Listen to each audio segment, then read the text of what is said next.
आदाब, नमस्कार, अस्सलाम वालेकुम रहमतुल्लाहि वबरकातुहू। जैसा कि आप लोग जानते हैं कि ये वज़ीराबाद वार्ड नंबर 11 गली नंबर 9 है। गली नंबर 9 मतलब अक्सरियती इलाका जो है, यहाँ का मुस्लिम अक्सरियती इलाका है। आज ये चीज़ हम आप तमाम लोगों को दिखाना चाहते हैं कि ये इलाका काउंसलर बीजेपी का और एमएलए जो हैं वो आम आदमी पार्टी के दिलीप पांडे जी हैं। इन गलियों की जो हालत है, यहाँ पर सैकड़ों लोगों के हाथ पैर टूट गए हैं, सैकड़ों लोग ज़ख्मी हुए हैं, कारोबार करने वाले बच्चे। और आज की हालत में तो चलिए ठीक है, यहाँ पर बारिश का पानी सूख गया है, लेकिन कूड़े के ढेर आप लोगों को दिखाई दे रहे हैं। ये कहीं ना कहीं मरकज़ में बैठी हुई भारतीय जनता पार्टी की सरकार इसकी ज़िम्मेदार है, क्योंकि काउंसलर एमसीडी के उसमें जो है वो बीजेपी के हैं। आम आदमी पार्टी के दिलीप पांडे इस इलाके से जो है वो एमएलए हैं। इस इलाके की 9 नंबर की गली जो मुस्लिम अक्सरियती इलाका है, इसकी सबसे बड़ी बदनसीबी यह है कि यहाँ पर मुस्लिम अक्सरियती इलाका ये है। यहाँ के लोगों ने एहतजाज किया, धरने प्रदर्शन किए, सब कुछ करने के बावजूद यहाँ पर कभी कोई एमएलए, कोई लीडर, कोई नेता आज तक दिखाई नहीं दिया। तो लिहाजा आज हम लोग यहाँ पर इकट्ठा हुए हैं मीडिया को लेकर के, तमाम तरह से ये चीज़ दिखाने के लिए कि गली नंबर 9 मुस्लिम अक्सरियती इलाका वज़ीराबाद किस तरह से बदहाली का शिकार है। इन चीज़ों को देखते हुए आप ये समझ सकते हैं कि केजरीवाल जो काम करने के दावे पर चुन करके आए हैं, उनकी मुस्लिमों के साथ क्या सलूक है। आप इन चीज़ों को देख करके 7 तारीख का इसका रिजल्ट आने वाला है और 4 तारीख का इलेक्शन पड़ने वाले हैं। मैं दिल्ली एमसीडी इलेक्शन के कवर कर रहा हूं। आज मैं कवर करते हुए आ गया हूं वज़ीराबाद में। वज़ीराबाद की गलियां टूटी फूटी हैं, एक हमारे साथ पानी लिए हुए हैं। ज़रा सोचिए कि ये पानी कंधे पर रहकर किस तरह लोगों को पानी पिलाते होंगे। हालांकि सरकार का भी कहना है कि हम पानी, सड़क, नाली के लिए पूरा सुविधा कर रखे हैं। जिस जगह हम खड़े हैं सेंटर में अगर देखा जाए तो बीजेपी की सरकार है, और अगर स्टेट में देखा जाए तो आम आदमी पार्टी की सरकार है। अब देखना ये है कि इन दोनों में किसकी बाजी लगती है, या फिर यहाँ के लोग अपना दूसरा विकल्प ले रखे हैं। एक आज ही यहीं पर मैं रिपोर्ट कर रहा था, एक भाई जो है पानी लेकर वो जा रहे थे। मैं इनसे पूछूंगा और जानने की कोशिश करूंगा कि पानी पहुंचाने में, लोगों को पानी पिलाने में कितनी दिक्कत हो रही है।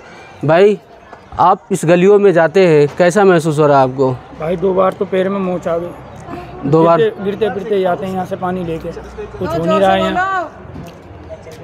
इन नलियों में आप जो है पहुंचाते हैं, सब बहुत दिक्कत होती है कि कंधे दुख जाते हैं, बहुत घुमा हाथ पाँव कट जाते हैं। हाँ। आप यहीं के रहने वाले हैं जी? क्या एहसास, मतलब कैसे हुआ? आप हमेशा कैसे नेताओं को चुनते हैं जो ये बहुत टाइम से, जितना टाइम से ये इन्होंने ख़राब मतलब बनाया है, तोड़ के गए थे, तो इन्होंने कहा था कि हम बहुत टाइम जल्दी इसको कवर कर देंगे, मगर इन्होंने अभी तक ये कम से कम 5 महीने हो गए हैं इसको, रोड को। यदि आप रोड की हालत देख सकते हो, यहाँ से बच्चे स्कूल जाते हैं, हमारे स्कूल भी दूर है, यहाँ से बच्चे निकल नहीं सकते, बच्चों को कभी कुछ लग जाता है, कभी कुछ लग जाता है, तो यहाँ पे कुछ भी फैसिलिटी नहीं है। यहाँ पे पानी के अंदर पानी भर जाता है तो डेंगू मच्छर, आप कहते हो डेंगू भगाओ, ये सब कुछ नारा लगा रहे हो आप। ये डेंगू मच्छर, यहाँ पे कूड़ा कचरा पड़ा हुआ है, बच्चे घरों में रहते हैं तो इसमें डेंगू वगैरह पैदा हो रहे हैं।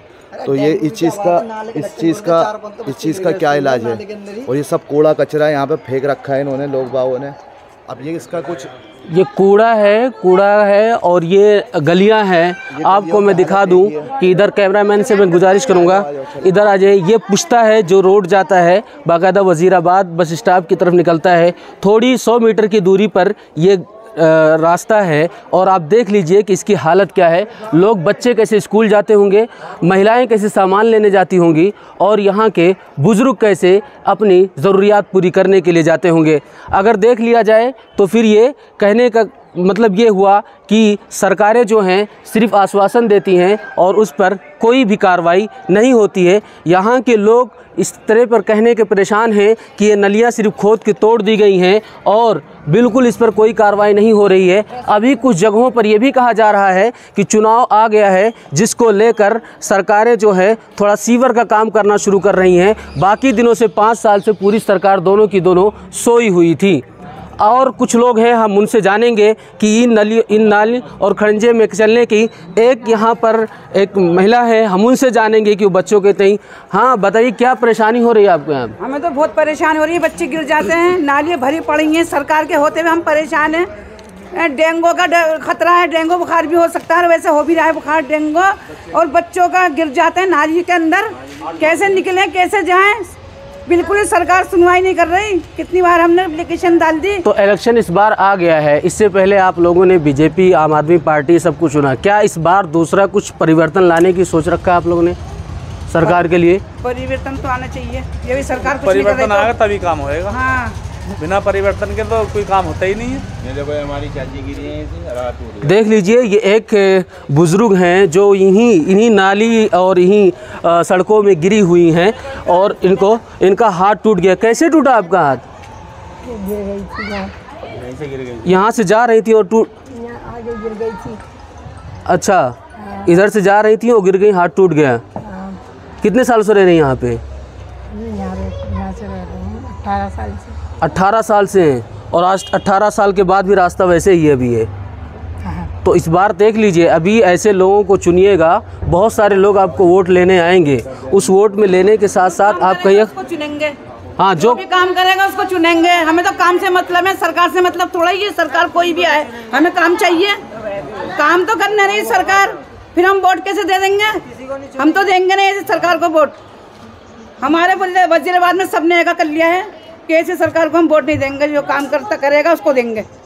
इस गली के अंदर कितनी एप्लीकेशनें डाली गई हैं, बहुत एप्लीकेशन कितनी एप्लीकेशनें डाली गई हैं। कभी कोई नेता बनकर आता है, कभी कोई नेता बनकर आता है, कभी वीडियो दिखाता है कि हाँ जी हम अब करवा देंगे, अब करवा देंगे, अब करवा देंगे। मगर इतना टाइम हो गया, 5-6 महीने से ऊपर हो चुका है, इस रोड पे बिल्कुल भी सुनवाई नहीं हो रही। बाकी अदरवाइज़ जितने भी इधर उधर के इलाके हैं, कोई सी भी गली मोहल्ले ले लो आप, सारे संगम विहार ले लो, सब जगह डेवलप हो रही है, हर चीज़ डेवलप हो रही है। मगर ये चीज़ें डेवलप नहीं हो रही। जो चीज़ जो गली जैसी बनी हुई है वैसी की वैसी ही है। यहाँ पे हर गली के अंदर नेता बनकर आता है कि हम यह काम करा देंगे, ये वाला काम होगा, ये वाला काम होगा, हर चीज़ करा देंगे। मगर फिर उसके बाद वो फिर गायब हो जाता है, कुछ नहीं होता। दिलीप पांडे भी यहाँ पर आया था, देख के गए थे, मगर वो कुछ नहीं करा। उन्होंने देखने के बाद भी उन्होंने कुछ नहीं करा। बाकी और अदर गलियाँ सब बन चुकी हैं, मगर ये ऐसा एक रोड है जहाँ से पूरा यहाँ से लेके वहाँ तक का पूरा रोड है, मगर यहाँ पे कुछ भी सुनवाई नहीं हो रही। तो वजह क्या है इस गली को छोड़ने की खास वजह क्या है? ये मुस्लिम बहुमूल्य है। अक्सर ये कहा जाता है मुस्लिम बहुमूल्य इलाके में गंदगी ज़्यादा होती है, उसकी वजह क्या होती है? या ये लोग खुद करते हैं या सरकार उसकी तरफ तवज्जो नहीं देती है? ये सिर्फ़ और सिर्फ मुसलमानों को जो है, जहाँ मुस्लिम बहुमूल्य लोग बसते हैं, सिर्फ वोट और अधिकार के तौर पर उन्हें इस्तेमाल किया जाता है। वही चीज़ें आज नज़र आ रही है। जैसा कि इन्होंने कहा कि अगर मुस्लिम जहाँ इलाके वहाँ हो गए, यहाँ पर विधायक भी जी आ गए हैं, लेकिन यहाँ पे कोई कार्रवाई नहीं हुई है। एप्लीकेशन भी दिया जा चुका है, बहुत सारी चीज़ें हैं, लेकिन इसमें अब तब्दीली लाने की ज़रूरत है। और वक्त भी है कि आप लोग अच्छे नेताओं को चुने जो आपके विकास कर सके, सिर्फ वादे ना करे बल्कि वादे करने के साथ साथ उस पर अमल भी करे। देखिए, एक साहब और आ गए हैं, उनसे बात करें। कब से यहाँ पर हैं? कब से ये गलियाँ ऐसी टूटी फूटी पड़ी हैं? ये तो सर कम से कम ये तो 2 साल हो गए। 2 साल हो गए। 2 साल से इसे तोड़ के पड़ी हुई है। हाँ, तोड़ के हो गया 1-1.25 साल। 1-1.25 साल तोड़े हुए हो गए गली के, और इसी में आप लोग चलते हैं। दिक्कत आ रही सर, देखो तो सही, तो बिल्डिंग में बैठ रहे हैं आप, देख रहे हो सब पानी देखो, मच्छर बहुत है। मच्छर बहुत है, बहुत ज़्यादा सर। मच्छर के लिए तो एक बाकायदा अभियान चलाया जाता है, अभियान चलाया जाता है। और उसकी बहुत सारी अभियान चलाने के साथ साथ मुख्यमंत्री जी भी अभियान चलाने का आह्वान किए हैं। तो क्या लगता है यहाँ पे मच्छर ज़्यादा पैदा होते हैं? बहुत ज़्यादा सर, बुरा हाल है, निकल नहीं सकते। गंदगियाँ भी ज़्यादा हैं। कैसे आप लोग यहाँ रहे, इस बीच में कैसे रहते हैं यहाँ पे? गलियों में कोई नहीं जाते, इसमें देखो पानी भरे पड़े, बच्चे गिर रहे हैं पानियों में, बहुत दिक्कत आ रही सर,